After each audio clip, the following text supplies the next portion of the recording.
Olá, meu amigo. Voltamos aqui. Vídeo 6. Acho que é o vídeo 6. Vou falar hoje de Gênesis 23 a 26. Gênesis 23 a 26. Deixa eu dar uma melhorada aqui. Maravilha. Tá bem? Vamos ver se eu fico nos 10 minutos aqui hoje. Tá bem? Gênesis 23. Gênesis 23 fala da morte de Sara. A morte de Sara e a negociação que Abraão faz para comprar um terreno onde ele possa enterrar Sara, tá? A importância de Sara é indiscutível, né? Sara, inclusive, está lá na galeria dos heróis da fé, em Hebreus 11. Paulo vai usar Sara como um paralelo muito legal, né? Fazendo um paralelo com Agar, né? Sara representa a fé, né? Sara é mãe simplesmente pela fé, porque ela crê em Deus, tá? Ela representa a graça de Deus, né? Representa a graça de Deus, né? Quando Agar é comparada com a lei. Mas a negociação que Abraão faz lá para comprar um terreno, ela também é muito simbólica. Porque pensa bem, Abraão está negociando para comprar um terreno onde ele possa enterrar sua esposa. Mas tem um detalhe. Abraão já recebeu de Deus a promessa que toda aquela região será dele, será dos seus descendentes, né? Será dos seus descendentes. Cara, imagina, pensa lá, se coloca no lugar de Abraão. Você lá sentado, negociando, pesando lá as moedas de prata para pagar um terreno, sabendo no seu coração da promessa que Deus te deu. Ó, tudo isso aqui um dia pertencerá aos seus descendentes. É incrível, é incrível. Aquilo que acontece aos olhos das pessoas não tem nenhuma relação com aquilo que Deus está determinando. Tá? As pessoas podem olhar para você e julgar e ter certos entendimentos que não tem nada a ver com aquilo que de fato é. Tá? As pessoas podem olhar para você e pensar que você é isso, é aquilo. Mas só Deus de fato sabe quem você é. Só Deus de fato conhece as bênçãos que Ele tem reservado para você. As pessoas talvez estavam olhando para Abraão e pensando, nossa, coitado, finalmente vai ter aí um pedacinho de terra, né? Coitado não, né? Porque Abraão já era riquíssimo, já era um homem poderoso. No entanto, ele era ainda forasteiro. Ele era fugiu a palavra aqui, mas ele era um peregrino, né? Ele estava sempre peregrinando de uma região para outra, de uma região para outra, né? Não havia ainda um pedaço de terra que fosse dele. E é esse terreno o primeiro pedaço de terra que ele vai de fato comprar, que vai pertencer a ele, né? Onde ele vai enterrar a sua esposa e onde logo depois também será enterrado, tá? Aí Gênesis 24. Gênesis 24, uma esposa para Isaac. Todo o capítulo narra quando Abraão toma a decisão de mandar que o seu servo vá até onde a sua família vivia, né, os seus irmãos, né, os seus sobrinhos, para de lá, da sua família, trazer uma esposa para Isaac. Você pensa, por que isso é importante? Porque é Isaac. Isaac é o herdeiro da promessa. Isaac é aquele que vai dar continuidade ao plano de Deus. É fundamental que a esposa desse homem esteja alinhada, esteja em harmonia com os valores familiares, com os valores espirituais e tudo mais. Tá? Então, a esposa de Isaac é extremamente importante. E não é diferente com a esposa do Henrique, com a esposa dos meus filhos, com o marido das minhas filhas, com o marido dos seus filhos, com o seu esposo, com a sua esposa, se você está vendo esse vídeo e ainda não é casado, tá?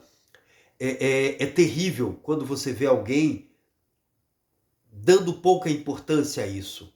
Dando pouca importância a isso. É fundamental a gente olhar esse texto. Abraão, a iniciativa é de Abraão, tá? Abraão já está velho e Abraão pensa, cara, eu não posso morrer sem resolver a questão da esposa do meu filho, tá? Não posso, não posso. E Abraão pensa isso, eu preciso, antes de morrer, eu preciso resolver essa parada, tá? A minha oração é que antes de morrer, eu vejo os meus filhos muito bem encaminhados, né, casados, né?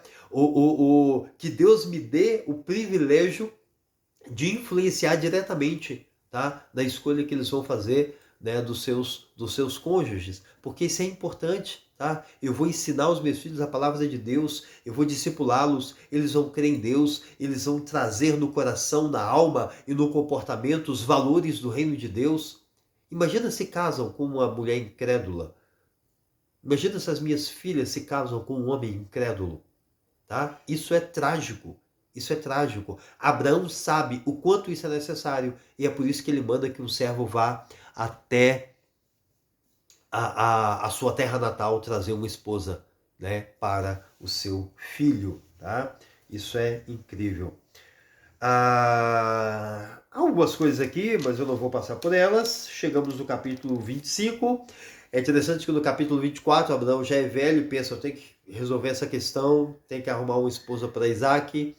E no capítulo 25 temos a morte de Abraão, tá? A morte de Abraão.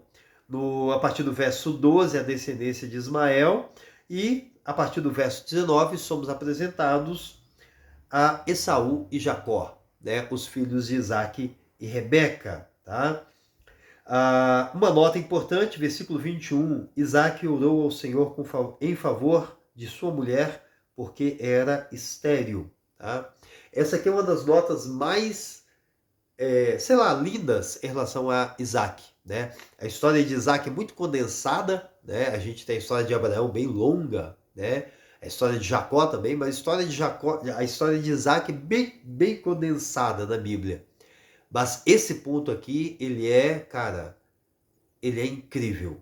Isaac orou em favor da sua esposa porque era estéril. O Senhor respondeu à sua oração. Ao contrário de Ana, a Bíblia não fala de Eucana orando em favor da sua esposa. A Bíblia fala de Ana lá orando, chorando insistentemente diante de Deus, né? A gente fala as mulheres de Jacó, né? A mesma coisa, tá? O único homem que aparece na Bíblia orando em favor da sua esposa, que eu me lembre agora, é Isaac, tá? E Deus ouve a oração de Isaac, tá? Você tem orado pela sua esposa, tá? Eu sei que você reclama da sua esposa, mas você tem orado por ela? Isaac orava pela sua esposa. E somos então apresentados em Esaú e Jacó. E o capítulo termina com Esaú desprezando o direito da sua primogenitura. Eu anotei aqui o lado da minha Bíblia, não sei se dá para ver as minhas anotações, eu acho que não dá, né? Mas eu anotei assim: Esaú é o típico tolo descrito em Provérbios. Ele despreza o que é atemporal e supervaloriza o que é circunstancial. A primogenitura, o seu direito de liderar sua família, é algo atemporal, é algo que vai persistir por gerações e gerações e gerações. Mas a fome que ele está sentindo é circunstancial, tá? Mas ele despreza o que é atemporal e supervaloriza o que é a minha fome, só pensa na sua fome, tá? E além disso, ele exagera suas necessidades para justificar a sua negligência. Exagera as necessidades. Eu estou com tanta fome que estou a ponto de morrer. Isso é coisa típica de criança, não é? Você consegue imaginar claramente uma criança dizendo: mamãe, eu estou com muita fome, eu vou morrer de fome, né? Exagerando, sendo extremamente dramático, trágico com as próprias necessidades, tá? E isso justifica ser negligente com aquele valor que é atemporal, tá? Esaú faz isso: eu estou a ponto de morrer, né? Do que me vale a primogenitura se eu morrer aqui? É óbvio que eu não estava a ponto de morrer, tá? Não é à toa que a primeira tentação, Jesus vai começar o ministério dele sendo tentado pelo diabo no deserto, e a primeira tentação é transformar pedras em pães. E Jesus rejeita essa tentação, e Jesus diz: nem só de pão viverá o homem. Jesus está querendo dizer: a sua barriga não deve te controlar. O seu estômago não deve controlar a sua vida. Tá? A sua vida deve ser controlada pela palavra de Deus e não pelo seu estômago. Esaú era um homem controlado pelo estômago, tá? E por isso ele perdeu algo sem valor, tá? Algo fantástico. Eu me perdi aqui. Fechamos então com o capítulo 26. Isaac em Gerar, né? Aqui a história vem para Isaac. Algumas coisas aqui interessantes que eu quero terminar. Já deu 10 minutos. Primeiro que Deus fala com Isaac: não desça ao Egito, procure estabelecer-se na terra que eu te indicar, permaneça nessa terra mais um pouco. As circunstâncias que controlavam a vida de Esaú tentam controlar também a vida de Isaac e tentam controlar a nossa vida e a sua vida. Isaac está numa terra que está tendo fome, está assolada pela fome. Mas logo ali no Egito não tem fome. No Egito tem prosperidade, no Egito tem abundância de comida, de alimento. As circunstâncias então empurram Isaac para o Egito, mas Deus fala: resista às circunstâncias, não desça ao Egito, fique um pouco mais aqui, resista um pouco mais aqui. Não seja controlado pelas circunstâncias, tá? Isso é algo marcante aqui. Outra coisa é que mais à frente nós temos Isaac comete o mesmo erro de Abraão, é casado com uma mulher extremamente bonita em tempos terríveis, selvagens, em que as pessoas de fato matavam o marido para poder ficar com a mulher.